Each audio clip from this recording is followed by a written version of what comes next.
Hello. Xoş gəlmisiniz videoma. Bugün sizlərlə birlikdə markete gələcəm. Market vloguma xoş gəlmisiniz. Tələ deyək. Gəlin videomuza keçək. Elə olsa yəni mən bunu heç editləmədən də şey eləyə bilərəm, amma üzüm falan görünməsin deyə belə. İndi isə gedəcəyik marketə. Mənim əlimdə 5 manat 30 qəpik var. 10 qəpik harda satıyor? Ha, burada. Buradadır əlimdə. İndi gedəcəyik bununla nəsə alacağıq. Gəlin keçək, ya piknik edəcəm ya da burada uşaqlar gedəcəm, baxın hədiyyə alacağım. Sadəcə burada başqa fikirlərim var idi. Oraya getdikdən sonra qərarımı dəyişdim. Gedəcəm bundan alacağım. Şəhərə gedərkən də xəşiyə bilərdim, amma hər neysə. Gəlin gedək.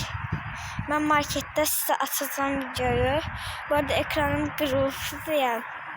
Biraz pis kaydedilə bilər. Kamera tərəfi qırılırdı. Ona görə biraz pis kaydedilə bilər. Hər neysə, gedək. Biz marketdə videoya açacağım. Bu arada sizə bir şey demək istəyirəm. 8 abunə etdiyiniz üçün mən çox təşəkkür edirəm. Yəni çox da sevindim.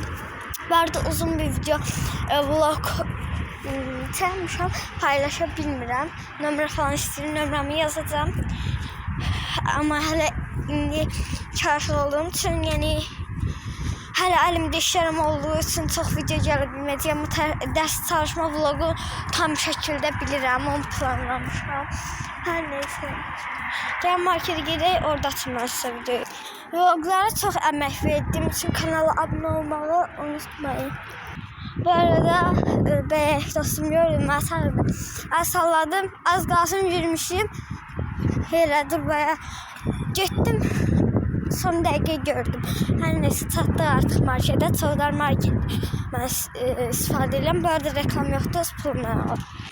Aha, bura keçirik. Burada 4.95 qəpiyə belə bir şey var, bunu da ala bilərəm. Yuxarıda Wealth Card. Hələ bir şey də var, amma fikrim yoxdur bunları almaq, çünki var evdə. Hamam kurslar var burada, ondan da almaq fikrim var. Amma inanmıram, yəni qəşəng bir şey çıxar. Onun fikri tək almağa, hər neysə, nə sağladım bizə.